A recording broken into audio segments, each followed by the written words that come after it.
Shalom, selamat pagi teman-teman semua. Pagi hari ini sebelum kita berdoa, mari kita belajar sedikit firman Tuhan. Dan kita akan belajar bagaimana pola kegerakan apa pelayanan yang dilakukan oleh Elia. Kita bersyukur sekali kalau kita ini ada di tengah-tengah gereja yang namanya adalah gereja GKKD Revival. Tentunya kita orang-orang di dalamnya, cuma di dalamnya adalah orang-orang yang revivalist, orang-orang yang merindukan sebuah bukan hanya kegerakan tapi dirinya sendiri adalah revivalist. Dan kita sedikit belajar bagaimana Elia mempersiapkan, bagaimana dia membangun sebuah revivalist ini. Ketika dia menghadapi satu pergumulan, punya masalah dengan menghadapi para nabi-nabi Baal, ilah-ilah zaman waktu itu, dia mulai mengajar bagaimana kepada jemaat, menunjukkan kepada orang-orang Israel dia harus membangun apa yang namanya mezbah. Saudaraku, kita melihat bagaimana dia membangun, bukan kayak batu yang di sebelah yang asal untuk hanya dia tumpuk, tetapi dia menatanya dengan rapi. Bagaimana gereja adalah batu-batu hidup yang tersusun dengan rapi. Elia membangun ini, melakukan ini, bukan hanya untuk sekedar mengalahkan nabi-nabi Baal, tetapi dia memiliki satu kerinduan untuk keberlangsungan sebuah kegerakan, keberlangsungan bagaimana Tuhan bekerja untuk generasi berikutnya. Dia mengajak orang-orang Israel menunjukkan, meneladani bagaimana caranya untuk membangun sebuah revival itu. Dan dia melakukannya itu. Kemudian setelah dia menyusun batu-batu itu, dia juga menyusun bagaimana kayu-kayu di atasnya. Tidak hanya cukup menutup itu. Firman Tuhan berkata di dalam 1 Raja-Raja 18 ayat 33, demikianlah firman Tuhan. Ia menyusun kayu api, memotong lembu itu, dan menaruh potongan-potongan di atas kayu api itu. Bukan hanya sekedar membangun mezbahnya saja, tetapi ada yang dikorbankan. Dan dia mengambil lembu itu untuk dikorbankan. Saudara-saudaraku yang di dalam Tuhan, yang pagi hari ini berdoa. Kita bersama-sama di dalam Tuhan, tidak hanya cukup hanya untuk ikut bersama-sama membangun gereja Tuhan, tetapi di dalamnya kita mesti berani untuk memberikan korban yang lebih. Elia mengajarkan akal hal ini. Untuk sebuah revival diperlukan sebuah korban, bukan hanya main-main. Kalau hari ini kita ada di gereja GKKD Revival, untuk keberlangsungan seterusnya, maka kita terus harus melakukan korban itu. Dan Elia mengajar bagaimana dia membangun mezbah.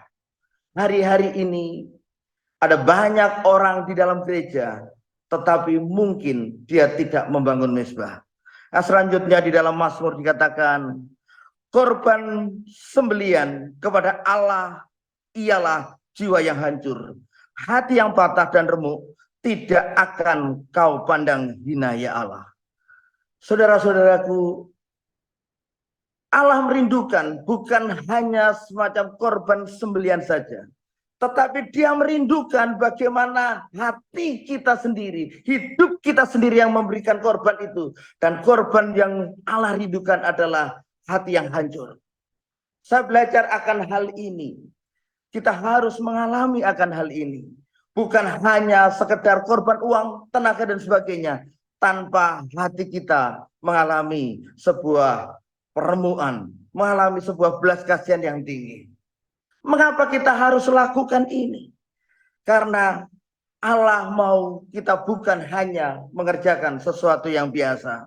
Yohanes 12 ayat 24 katakan, aku berkata kepadamu, sesungguhnya jikalau biji gandum tidak jatuh ke dalam tanah dan mati, ia tetap satu biji saja. Tetapi jika ia mati, ia akan menghasilkan banyak buah. Beberapa waktu yang lalu, saya ngajak keponakan saya, Tasya, ayo ikut aku, ikut Kela, pergi pelayanan. Nanti kamu kesaksian. Ini pelayanan di anak-anak pelajar, anak-anak muda, dan Kela tahu kamu orang yang berhasil, bagaimana kerinduanmu dari kecil ingin mencapai ITB. Keponakan saya ini adik kelasnya Mas Osten ya, Bang Osten di SMA 3 Semarang. Dan sesuatu yang mengagetkan diri saya, dan dia berkata, Kela senang sekali rasanya kalau saya ikut sama Kela, bisa bersama-sama. Tapi Kela harus tahu, aku agnostik Kela. Saudara, itu membuat hati saya hancur. Keponakan saya ini dekat dengan saya dari kecil. Dia bersama-sama sering saya jemput sekolah dan sebagainya. Dan dia kuliahnya juga di ITB, bapaknya majelis. Tetapi yang mengagetkan saya, dia katakan, Kela aku agnostik. Bapak Ibu yang saya kasih dalam Tuhan. Hari-hari ini Gen Z, bahkan jumlahnya tidak sedikit. Mereka berjumlah hampir 40%. Dan di dalam kehidupan mereka, banyak hal yang semacam ini. Kalau sudah saksikan bahwa orang tua dia ini adalah majelis. Dan ada banyak waktu yang dia harus korbankan orang tuanya untuk di dalam gereja. Tetapi anaknya sendiri mengalami sebuah kekeringan. Itu masalahnya apa? Saya sedang menghakimi bagaimana kakak saya, saya ini bergereja. Tetapi karena ada sebuah kekeringan. Sebuah hal yang tidak ada di dalam lawatan Tuhan, tidak ada kehidupan bagaimana mengalami Tuhan, sehingga terjadi seperti itu. Anak-anak generasi ini, itu adalah menjadi tanggung jawab kita. Seringkali kita mengalami hal ini. Saya bersyukur pada waktu awal saya dimuridkan bertobat tahun 90-an. Pembimbing saya, Romo Kris, dia ngasih buku. Dan buku itu terus menginspirasi saya sampai hari ini. Kalau saudara mungkin juga pernah baca bukunya Wetsmeni, Remuknya Insan dan Keluarnya Roh. Ini luar biasa sekali. Saya pun mengalami ada banyak hal, dia ingatkan akan ini. Dan dia ingatkan yang Yohanes 1, jikalau biji itu tidak jatuh dan mati. Saya belajar bagaimana tentang biji ini, saya paham sekali karena kuliahnya di farming, ada beberapa mata kuliah ini beberapa semester kita belajar tentang benih, sehingga saya paham sekali kalau biji itu tidak mati maka tidak akan tumbuh dan menghasilkan banyak. Saya bersyukur dari tahun 91 sampai sekarang saya tetap pemuridan walaupun kadang saya pergi dan sebagainya. Apa yang menyebabkan hal itu? Saya tetap ada di sana. Saya melihat bagaimana pembimbing saya terus. Mungkin di dalam hal ini kita masih seringkali apa yang kita lakukan kepada orang-orang yang kita muridkan mengalami kejenuhan dan sebagainya. Kalau kita belajar dari buku ini bahwa harus ada yang selaras. Insan kita, tubuh kita, daging kita harus mengalami permukaan untuk sebuah keluarnya roh itu. Saya mengalami bagaimana lama juga tidak memuridkan. Dengan sabar pembimbing ini mengingatkan, seringkali saya share Romo, dukung doa, saya pelayanan ke sini, saya pelayanan ke sini. Dia hanya jawab, jangan kotsani. Artinya hanya khotbah sana sini, hasilkan murid. Saya tidak pernah menghiraukan itu, tetap aja saya juga memberkati mereka dan sebagainya. Baru saya diingatkan akan hal ini, apa yang saya baca, yang dia kasih buku ini di tahun 91. Bahwa insan ini, daging ini, tubuh ini harus mengalami permukaan. Bapak Ibu yang saya kasih di dalam Tuhan, berbicara tentang remuknya insan dan keluarnya roh, kita ingat bahwa tubuh kita ini adalah bait Roh Kudus. Yohanes 7 dikatakan, kalau engkau minum dari air itu, maka dari dalam tubuhmu keluar aliran-aliran air kehidupan. Bahkan Yeskiel 47 dikatakan bahwa tubuh kita adalah bait Allah. Dan dari bait itu akan mengalir air itu yang bisa semata kaki, bahkan bisa selutut, bahkan sampai menenggelamkan kita. Yang menjadi pertanyaannya adalah, Mengapa pelayanan kita menjadi kering? Mengapa mungkin anak-anak kita, anak-anak yang kita muridkan, anak-anak PGA kita tidak mengalami kegairahan, dan bahkan kita juga tidak mengalami kegairahan di dalam kegerakan ini? Karena ada sesuatu, ada aliran air yang tidak mengalir. Saya berikan sedikit ilustrasi. Jika kita mau pergi makan ke dalam restoran, dan restoran itu memiliki chef yang sangat terkenal, kita datang ke situ dan kita mau makan. Pertanyaannya, kita mau ketemu chefnya atau ketemu makanannya? Walaupun chef itu terkenal, kalau kita masuk nggak ketemu makanan, maka kita juga tidak akan mengalami kenyang. Bahkan kita juga tidak akan beli makanan itu. Hal yang sama. Dan Tuhan katakan bahwa manusia melihat apa yang dilihat, tetapi Tuhan melihat hati. Sebagai seorang pembimbing, sebagai pelayan, kita bertanggung jawab akan hal ini.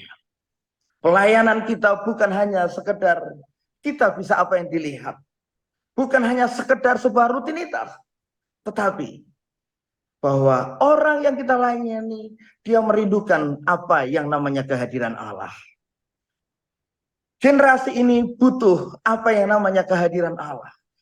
Saudaraku, saya bertobat di tahun-tahun 90-an dan dimuridkan di tahun 90-an. Dan katanya itu akibat sebuah kegerakan tahun 80-an. Dan kita sekarang ini sudah ada di tahun 2020. Artinya sudah ada waktu yang sangat panjang.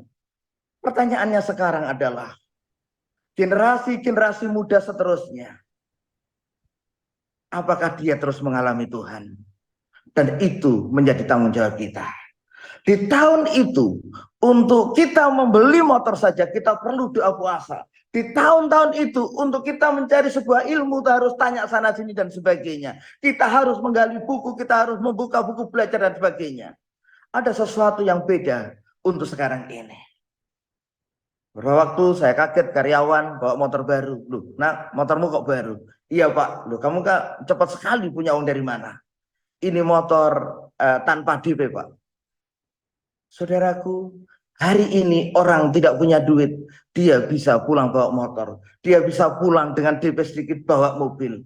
Dan ada kemudahan-kemudahan dan sebagainya. Ada kesulitan, kita juga cukup hanya tanya Google dan sebagainya. Bahkan ada kepintaran-kepintaran yang lain di dalam dunia IT. Itu artinya apa? Hari-hari ini ada banyak pengganti Tuhan. Tidak perlu repot seperti di zaman kita. Dan kalau hal ini, generasi ini dengan sedemikian mudah, yang seakan-akan tidak perlu Tuhan, makanya ada banyak anak-anak muda yang muncul dengan mereka lebih memilih agnostik. Karena ada banyak pengganti Tuhan. Yang menjadi tanggung jawab kita apa? Maka kita bukan hanya sekedar membawa mereka ke gereja, bukan hanya membawa itu, tetapi kita perlu sustainable, perlu keberlangsungan, menghadirkan hadirat Allah di dalam kehidupan mereka. Ada banyak orang, banyak anak-anak yang dia di dalam gereja, tetapi mengalami kehilangan. Ada orang Kristen di dalam gereja yang dia kehilangan akan hadirat ini. Dan tugas kita menghadirkan Allah. Memang bagi orang yang datang ke gereja, bagi orang yang kita layani, bagi orang yang kita muridkan, dia tidak mau tahu bagaimana kita, tetapi dia kepengen apa menu tadi yang dihasilkan oleh chef itu. Mau tidak mau kita harus ketemu dengan makanannya. Tetapi bagi kita, orang-orang yang menjaga keberlangsungan kegerakan ini, maka kita juga harus menghadirkan itu. Kita punya tanggung jawab. Kalau hari-hari ini tidak mengalir aliran itu, berarti ada yang salah. Kalau buku itu dikatakan remuknya insan, keluarnya roh. Saya pun mengalami beberapa benturan demi benturan. Bahkan sepanjang 33 tahun dimuridkan, mengalami sebuah benturan. Tetapi apakah benturan-benturan itu menghasilkan kerendahan hati atau rendah diri, atau tidak, bahkan kita tinggi hati? Ini yang kuncinya. Kalau benturan demi benturan itu tidak mengubahkan kita untuk rendah hati, maka aliran-aliran itu yang akan menjadi hambatan. Awal-awal saya ikut ini, pernah saya terucap, Romo Mora Pak Mora ini ngapainin ini. Yang penting kan hati kita. Dan tidak sengaja izin untuk bersyukur di absen sehingga ada yang kontrol kamu. Seharusnya bukan hanya di absen. Kalau memang revivalis open camp semuanya. Itu kata istri saya seperti itu. Iya ya. Bagus juga dia lakukan. Bapak Ibu yang saya dikasih di dalam Tuhan, luar biasa gereja kita. Di dalam gereja kita bukan hanya sekedar kita ini berjemaat, tetapi kita ini dimuridkan. Ada orang-orang yang Tuhan tempatkan untuk membentuk dan membangun kita. Itu artinya orang-orang itu Tuhan izinkan untuk mengangkat setiap apa yang menjadi penghambat aliran-aliran air itu. Dan pagi hari ini setiap kita ada di dalam gereja GKKD Revival ini, apakah masih ada sesuatu yang menghambat itu semua? Air itu tidak mengalir. Mari kita datang kepada diri kita. Biarlah dari dalam hidup kita, kita terus menjadi revivalis, mengalirkan aliran-aliran itu, mengalami permukaan demi permukaan untuk supaya itu terus mengalir. Saudara, saya dan saudara adalah revivalis itu sendiri. Kitalah yang menjadi revival itu.